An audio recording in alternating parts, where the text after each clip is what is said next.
વિદ્યાર્થી મિત્રો, આજે આપણે ધોરણ 12 આંકડાશાસ્ત્ર જેમાં સુરેખ નિયત સંબંધમાં આગળના જે નાના સૂત્રો છે એના તરફ જઈશું. તો અગાઉ તમને પેલા સૂત્રો સમજાવેલા ડી પછી એ અને y ની x પરની નિયત સંબંધ રેખા. તો હવે એમાં જ થોડા આપણે આગળ જઈએ તો જે નાના નાના સૂત્રો છે કે જે તમને નાના નાના દાખલામાં પૂછાય છે તો એના વિશે આપણે અભ્યાસ કરીશું. તો મેં તમારી સમક્ષ કેટલી માહિતી લખી છે. તો જેમ કે સહવિચરણ અને સહસંબંધાંક પરથી નિયત સંબંધ, એટલે કે આ બે વસ્તુ આપી છે આપણને, સહવિચરણ અને સહસંબંધાંક પરથી નિયત સંબંધ. તો એ લખ્યું છે કે જ્યારે બે ચલો x અને y ની વિચલ માહિતી માટે મધ્યક એટલે આપણે જાણીએ છીએ x પર y બરાબર મધ્યક છે. પ્રમાણિત વિચલન અથવા વિચલન એટલે sx અથવા sy, x નું પ્રમાણિત વિચલન y નું પ્રમાણિત વિચલન એમ બનશે. sx એટલે x નું પ્રમાણિત વિચલન, sy એટલે y નું પ્રમાણિત વિચલન, એ રીતે બનશે. એમ કે છે વિચલન અથવા વિચલન. વિચલન એટલે આ દીધે છે, યાદ રાખવાનું છે કે વિચલન અથવા વિચલન આ બે માં દીધે આવું આપ્યું હોય અથવા આવું સ્ક્વેર આપ્યું એટલે બંને રીતે. તો પ્રમાણિત વિચલન અથવા વિચલન પછી સહવિચલન. સહવિચલન એટલે આ કવર x હોય એટલે સહવિચલન. તો યાદ રાખો આ સહવિચલન એટલે આ સહસંબંધાંક એટલે આ કવર x y. આ વિચલન અને વિચલન અહીંયા સમજીએ. જેવા સાત સૂચક માપ જાણતા હોઈએ ત્યારે નિયત સંબંધાંક અને નિયત સંબંધ રેખા નીચે મુજબ શોધી શકીએ. ફરી એકવાર ધ્યાન રાખજો વિદ્યાર્થી મિત્રો, ઘણી વખત દાખલામાં માહિતી નાની નાની આપી હશે તો આપણે કોષ્ટકમાં નથી જવાનું, સીધા નાના દાખલાઓ કે જે 2 કે 3 માર્ક્સમાં પૂછે છે એવા દાખલાનો જવાબ સીધો મળી જશે. તો અહીંયા શું આપ્યું હશે કે તમને મધ્યક આપ્યું છે, મધ્યક એટલે x બરાબર. પછી પ્રમાણિત વિચલન, તો આ પ્રમાણિત વિચલન sx અથવા sy. વિચલન s square x s square y એ રીતે. વિચલન ક્યારે બને? જબ સ્ક્વેર થઈ જાય વિચલન થઈ જાય. પછી સહવિચલન એટલે કવર x y આ છે સહવિચલન. સહસંબંધાંક એટલે આ એટલે અહીંયા છે આ સહસંબંધાંક. એવા સાત સૂચક માપો આપેલા હોય તો આપણે કયા સૂત્રનો ઉપયોગ કરવો એ આના માટે છે. તેથી તમને બે વસ્તુ આપી છે, બે વિકલ્પો છે, પહેલું અને બીજું. પહેલામાં એવું કહે છે જ્યારે x માં y બાર s નો વર્ગ અથવા sx જે બી આપ્યું હોય, sx s સ્ક્વેર x આપ્યું હોય અથવા sx આપ્યું હોય તો પણ વાંધો નહીં. અથવા s સ્ક્વેર y અથવા sy અને કવર xy જેવા માપો જાણતા હોય. હવે ઉપર પ્રમાણે સમજાવું જુઓ. x બાર એટલે મધ્યક, x બાર y બાર સમજો. x બાર અને y બાર એટલે મધ્યક આપેલા છે.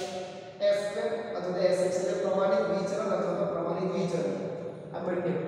અને સહવિચલન એટલે કવર xy, આ સહવિચલન કવર xy. સહસંબંધ એટલે આ જેવા માપો જાણતા હોય એટલે શું કરવાનું એટલે b બરાબર સહવિચલન sy એટલે xy છેદમાં x નું વિચલન. તો આ x નું વિચલન જોઈ લો. જો ખાલી અહીંયા b x નું પ્રમાણિત વિચલન હોય તો આ સ્ક્વેર ના હોય, તો અહીંયા s સ્ક્વેર છેદમાં એટલે કવર xy છેદમાં s સ્ક્વેર x. અને a બરાબર આ ફિક્સ તમને મેં કહ્યું શરૂઆતમાં કે આ બદલાતું નથી ક્યારેય. તો a બરાબર શું કે y બાર માઈનસ bx. તો y બાર તો હશે આપણે અહીંયા ઉપર દાખલા x બાર y બાર x બાર y બાર b અહીંયાથી સુધી છે a મળશે. ત્યારબાદ તમને કહ્યું છે જ્યાં કવર xy અગર xy શોધવાના હોય સીધા બીજી તો પેટા માહિતી આપી તો કેવી રીતે કે સિગ્મા x - x બાર y - y બાર છેદમાં n is equal to sigma xy minus n into x bar y બાર છેદમાં n. તો કવર xy સીધું ના આપ્યું એટલે પેટા માહિતી આપી હોય આપણે કવર xy શોધી શકીશું. એટલે સ્ટેપ યાદ રાખવાનો છે b પહેલો b શોધવા માટેનો આપણો પ્રશ્ન b નો છે કે b શોધી કાઢો તો a પણ મળી જશે અને y કેપ પણ મળી જશે. હવે s નો વર્ગ x એટલે કે આ વસ્તુ જો સીધી ના આપે પેટા માહિતી આપે આવી રીતે સિગ્મા x - x બાર નો વર્ગ છેદમાં n is equal to sigma x bar x નો સ્ક્વેર છેદમાં n માઈનસ આ માઈનસ બ્રેકેટમાં સિગ્મા x સિગ્મા n આખા કૌંસમાં કરો is equal to sigma x નો વર્ગ સિગ્મા n માઈનસ x બારનો વર્ગ. હવે વિદ્યાર્થી મિત્રો આ સૂત્રની સમજૂતીમાં એવું છે કે તમારે એને યાદ કરવા પડશે લખી તો જ તમને યાદ રહેશે. ત્યારબાદ સેમ આના જેવું અહીંયા y છે જે x એટલે y થઈ જાય જેમ કે s નો વર્ગ y એટલે કે y નું પ્રમાણિત વિચલન તો સિગ્મા y માઈનસ y ના છેદમાં n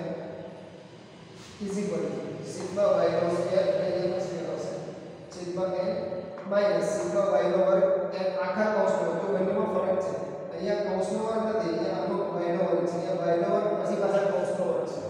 is equal to sigma y square છેદમાં n માઈનસ y બારનો વર્ગ. તો ઉપરનું યાદ રાખો કે y નો આપણી દીધું કારણ કે x ની જગ્યાએ y લખવાનું છે.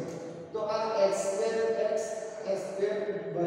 ને કવર x હોય આની પેટા માહિતી આપી તો પણ આપણે શોધી શકીએ છીએ. b નું સૂત્ર આ છે પહેલા પેલું છે હવે આ માહિતી આપે તો b બરાબર શું થાય cover x x y sigma s નો વર્ગ x.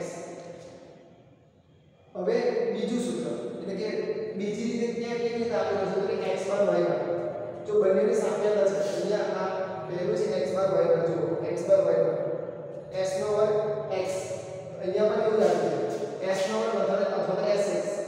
તો અહીંયા ફક્ત r વધારેલો છે અહીંયા r નથી જોવું કોઈ જગ્યાએ તો અહીંયા r વધારેલો છે એટલે કે જ્યારે r આપે તો શું કરવું અને sy અથવા s બાર s સ્ક્વેર y જેવા માપ જાણતા હોય તો b નું સૂત્ર બદલાય છે. અહીંયા b નું સૂત્ર કવર x અલ્પવિરામ y અને s નો વર્ગ છેદમાં x. તો અહીંયા શું બદલાયું કે જ્યારે r આપ્યો ત્યારે યાદ રાખો કે r આપ્યો તો સૂત્ર b નું આવું બની જાય તો શું બનશે કે b બરાબર r ઇન્ટુ y નું પ્રમાણિત વિચલન એટલે કે sy x નું પ્રમાણિત વિચલન sx. જો b ચલન નથી b ચલન છે અહીંયા શોર્ટમાં લખીએ b ચલન છે b ચલન હોય અહીંયા b ચલન આવે તો સૂત્રમાં b ચલન જ છે તો x y નું પ્રમાણિત વિચલન અને x નું પ્રમાણિત વિચલન તો શોર્ટમાં આવું લખાય r sy sx તો તમને મળશે b. એટલે સમજી ગયા બંનેમાં શું પેજ છે b ના સૂત્રમાં જ પેજ છે પછી એટલે કે અહીંયા સૌથી પહેલા b નું સૂત્ર કયું તે આપણા માટે પ્રશ્ન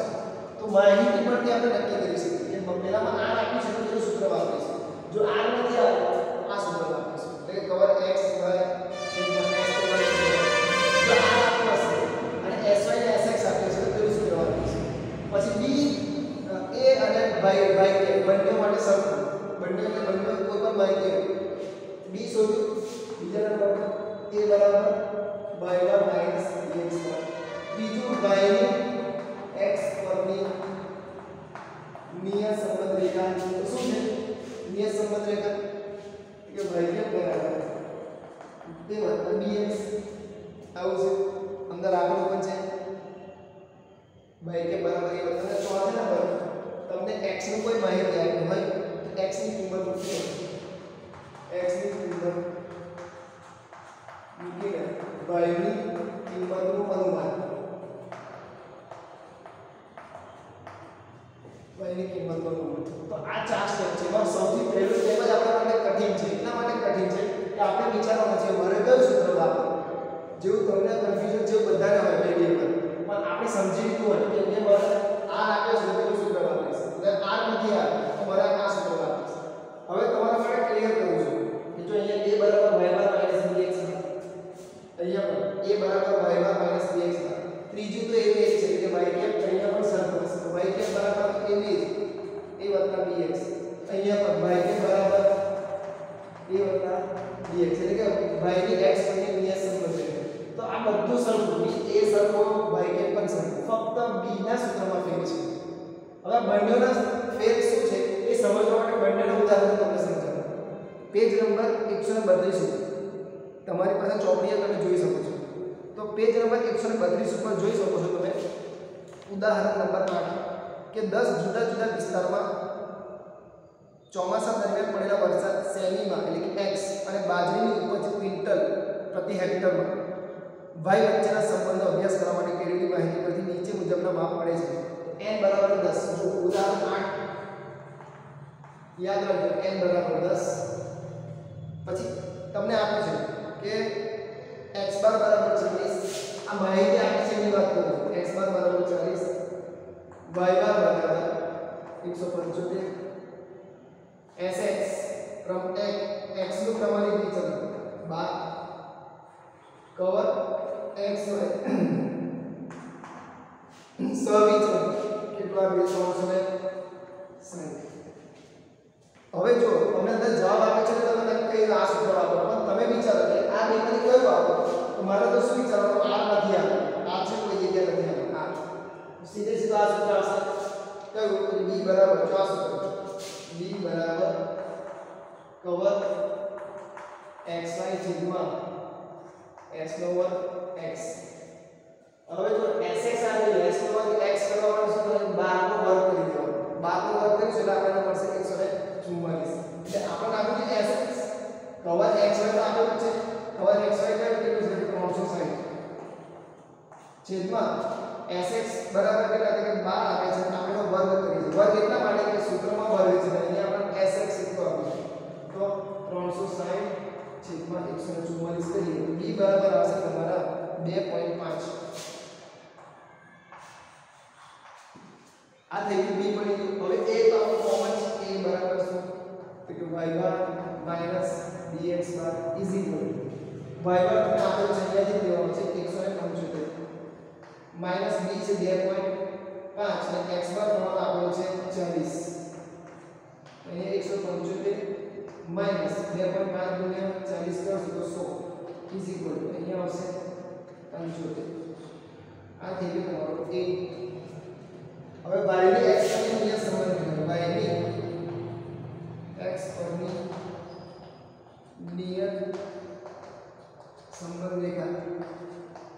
y કે બરાબર શું છે a dx તો આમાં જે કિંમત છે મૂકી દઈએ ને ઇઝ ઇક્વલ ટુ એટલે અહીંયા a બરાબર કેટલા આવે 75 વત્તા b બરાબર 2.5 વિદ્યાર્થી તો એકદમ સહેલો આપણે કોણ માસ ઈઝી મળી ગઈ ફક્ત આપણે સૂત્રને સમજવાનું છે કે મારે કયું સૂત્ર વાપરવું કે જેથી કરીને તમને આવડે અને એના ગુજરાતી ફોર્મ પણ યાદ રાખવાનું ગુજરાતી ફોર્મ એટલે n બરાબર ખબર છે તમને x બરાબર x નો મધ્ય x માહિતી y બરાબર y માહિતીનું મધ્ય sx x નું પ્રમાણિત વિચલન જો દાખલામાં તમને આવું કે x નું પ્રમાણિત વિચલન 12 છે તો તમને તો sx શોધ મળે જ નહીં તમે કહેશો sx તો સાહેબ આપતો નથી પણ તમે ગુજરાતીમાં લખ્યું કે હવે x નું પ્રમાણિત વિચલન 12 છે તો તમે કહે સર sx તો આપણે નહીં કે કોઈ જગ્યાએ s નો ઉલ્લેખ નથી s નો ઉલ્લેખ નથી તો અહીંયા આનો અર્થ આવો થાય છે sx બરાબર 12 હવે જો ગુજરાતીમાં પડે પછી સહવિચલન x y નું સહવિચલન 360 છે તો પણ કન્ફ્યુઝન કેમ કે આપણે સમજ્યા જ નહીં કે સહવિચલન x અને y એટલે કવર x અને y આ જ છે તો ઘણી વખત દાખલાઓ આવી રીતે તમને આપશે જેમાં તમને થોડીક માહિતી ગૂંચવણ ઊભી કરશે પણ આપણે ગુજરાતીના વર્ડ્સને સમજ્યા હશે તો તમને દાખલા ગણવાની મજા પણ આવશે આવા 3 માર્ક્સ 3 સ્ટેપમાં મળી જાય ઈઝી ત્યારબાદ ઉદાહરણ 9 છે એ જોઈ શકો છો તમે તો હું વાંચું છું કુટુંબની વાર્ષિક આવક x અને મ્યુચ્યુઅલ ફંડમાં કુટુંબનું વાર્ષિક રોકાણ y એ બે જણો વચ્ચેનો અભ્યાસ કરવા એક શહેરમાંથી મેળવેલો 100 કુટુંબોની નિદર્શ માહિતીનો સાર નીચે દર્શાવ્યો છે તો x કુટુંબની વાર્ષિક આવક લાખ રૂપિયામાં છે અને y કુટુંબનું મ્યુચ્યુઅલ ફંડમાં વાર્ષિક રોકાણ 1000 રૂપિયામાં આપેલું છે હવે જો અહીંયા હું તમારી સામે ઉદાહરણ નવની વાત કરું છું તો x બાર આપેલું છે તમે જુઓ x બાર બરાબર 5.5 y બાર બરાબર 40.5 sx is equal to 1.2 sy બરાબર 12.8 r બરાબર 0.5 પછી તમને આપે છે કે આ માહિતી પરથી કુટુંબના મ્યુચ્યુઅલ ફંડમાં રોકાણની કુટુંબની વાર્ષિક આવક પરની નિયત સંબંધ રેખા મેળવો એટલે નિયત સંબંધ રેખા આ y કે બરાબર a વત્તા bx એને નિયત સંબંધ રેખા કહીશું જો કોઈ કુટુંબની વાર્ષિક આવક 4.5 લાખ રૂપિયા હોય તો તેનો મ્યુચ્યુઅલ ફંડમાં વાર્ષિક રોકાણનું અનુમાન મેળવો એટલે x ની કિંમત મૂકવાની છે અમારે નથી મૂકી જ્યારે આ ઉદાહરણમાં મૂકીએ છીએ તો હવે તમે જોઈ શકો છો મને r આપેલો છે મારા માટે ઇમ્પોર્ટન્ટ શું છે આ r આપેલો છે તો હું આ સૂત્રનો ઉપયોગ કરીશ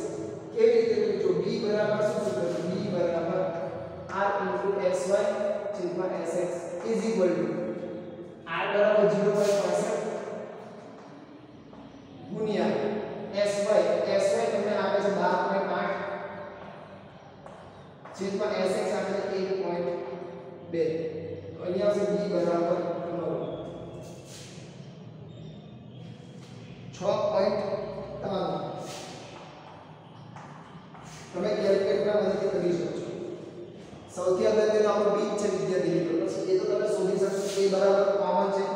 શું છે કે a બરાબર y માઈનસ dx તો y